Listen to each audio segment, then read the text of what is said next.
can't tell you really what it is, but you got it.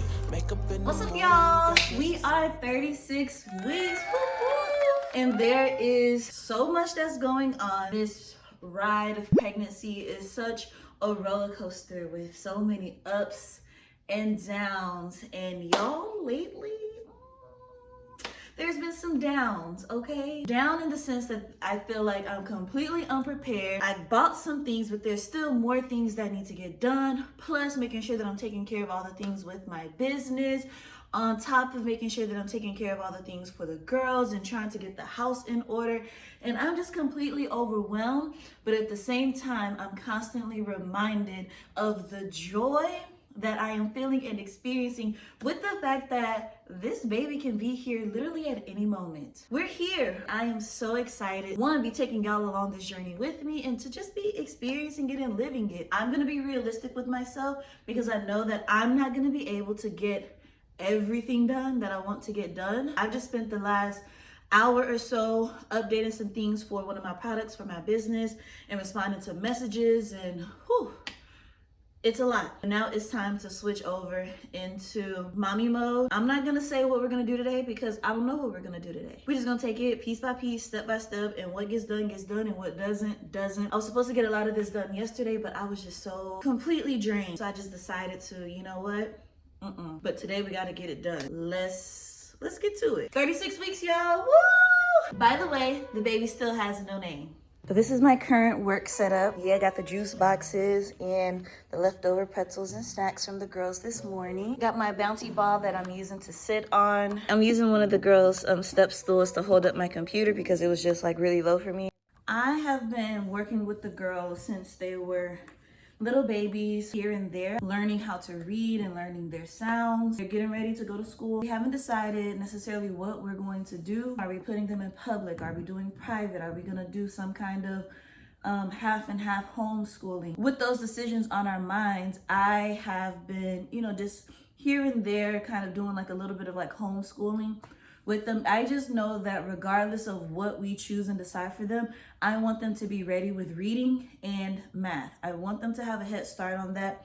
So in the case that we do run into any issues, we'll have more time to address those. And then it just gives me an opportunity to learn my kids and how they learn and their learning pluses and their learning minuses. So when they do get into school and if things happen to arise, I'm able to advocate for them a bit better. And then just to kind of give them that head start where they won't be behind and they won't feel as much pressure to try to learn this information because it's something that they already know. And now it's just being enhanced in the actual school systems with whatever we choose and decide to do. I will show y'all how I have been teaching them. I think it's so important to have an example of what you can do and like what it looks like and just a realistic expectation for your kids with their learning and reading. I've done a pretty good job on my own. They're able to blend and they're able to read, three-letter words and read short sentences, which I am like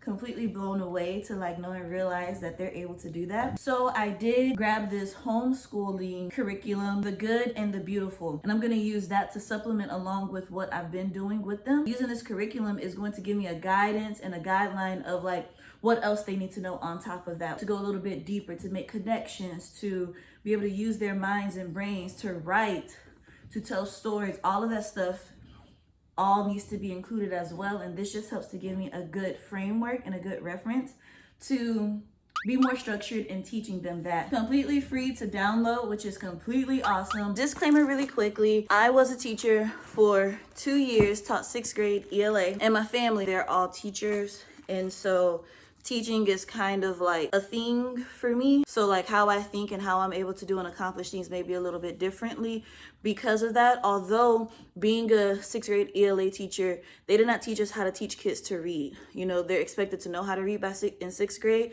but the reality is that majority of the kids don't. They don't know how to read, which ultimately sets them up for failure because everything is based off of them being able to have the foundations to do the basic reading, to understand and comprehend different skills. So that's another reason why it's very important for me. And I also want to put that out there because that drives a lot of my decisions.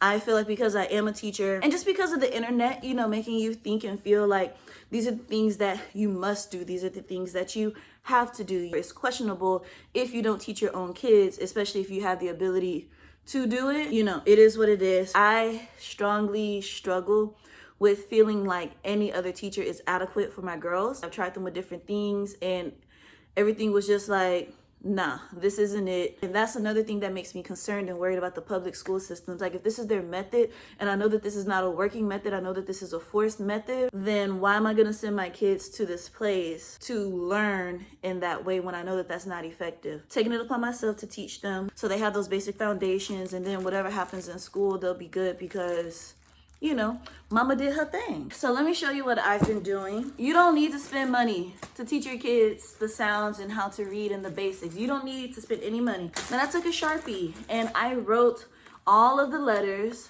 and I did a few blends, but all of the letters on index cards, and we just go through and we practice these sounds. And this is how I've been able to teach them. Literally nothing else. Just off of these, my kids have been able to learn how to do blending and read basic words and basic sentences. We're just now getting into that part, but we're there. I may do a video later on showing this actual process. Instead of teaching them the ABC song and instead of teaching them the names of the letters, teach them the sounds of the letters, because that is going to be more beneficial and helpful to them than knowing the names. If you start off with the foundation of them already knowing the sounds, they're already set up for success to start blending and reading words. So just simply go through d, y, k, j. I didn't go fast. I took it at the pace that they want to take it. I would say the sound, have them repeat the sound back to me, and we just practice that over and over and over and over and over again until they were able to know all of the sounds. Take a few of the sounds, maybe 3 at a time, 3 sounds that they might not be familiar with, and then go over those and practice those until they know them, and then go and do 3 more, always reviewing the ones that they already are familiar with. And then I started taking the sounds, and helping them to blend those together. I did jump a little quicker. I would do 2, but my ultimate goal was 3. So we did kind of work on blending 3 sounds at the very beginning. Now I'm kind of backtracking and going back to 2 sounds. So start off with blending 2 sounds, then work your way up to 3 and 4 and so on and so forth like that. But yeah, that's just how I've been able to teach them. Again, hopefully I'll be able to do a more in-depth video. After I saw that they were getting the hang of blending the sounds and able to read words quickly, then I remembered that I bought these books. I bought these books probably back when they were like 1, because people were like, use these books help you teach your kids to read. Like, okay, well, it's gonna teach my 1-year-olds how to read. Let's go get the books. No, no, there's a lot more foundation that needs to be laid than just this. Now we're in a place where we're ready to start actually using them. We've been able to read through book number 1. We're still working on book number 2. So index cards, and then I had these Bob books on hand, and this is what we've been starting to read. The curriculum that we have is going to have all of this for you for free, again, including like readables. So be sure that you check that out. My mom bought these for the girls. It's to help them practice letters and handwriting. They're all mainly focused on handwriting. These are not like a main component of what I do. These are just kind of something fun for them to be able to use. This is what I started out with. They take their learning very seriously. They're like me. I am very serious about education and about learning. I'm always learning. I love to learn new things. It seems like my girls are taking after that. Okay, so this is the site, The Good and the Beautiful, that I am getting the homeschool curriculum from. They have language arts, handwriting, history, science, and health, math, and electives. I think the math and the language arts are available as downloads for free, but the rest of these you will have to pay and purchase. They have things for preschool, kindergarten, prep, K1 through high school. Level K and up are basically free. Click on this picture up here at the top, The Good and the Beautiful. It'll take you basically to the home page. Here are the language arts free PDFs and the free math PDFs. And then here's your free download, and put your email address, and then the download will begin. This is the preview. It's very colorful, very beautiful. You don't really need to prep ahead of time to do the lessons. It just has like the instructions already written out for you. I'm gonna celebrate every win that happens today. So I've taken care of business stuff, and now I'm taking care of the girls' school stuff. Go ahead and do a little dance. Do you dance, do you dance, do you dance, do you dance? But anyways, I'm celebrating everything that I get done and accomplished today because it's worth it. It's worth it.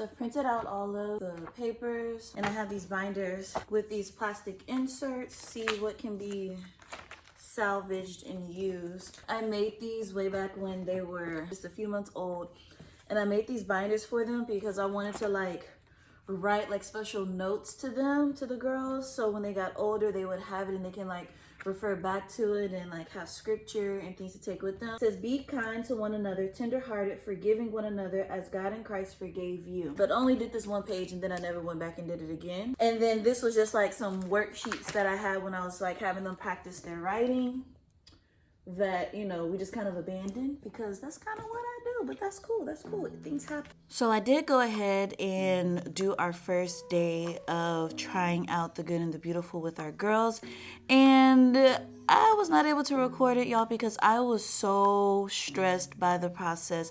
The transition from what we were doing to trying out this homeschooling curriculum was tough. So I did not record it, and I was actually really discouraged because I was like, what? I expected them to do much better with it, but we did come back to it and try it again, and I was able to see that, you know, sometimes it's going to take time for them to be introduced to something new before they're able to catch on and get it. I just thank y'all for watching this video. Be sure that you like it and subscribe, and I hope to see y'all in the next one. So see you then. Bye.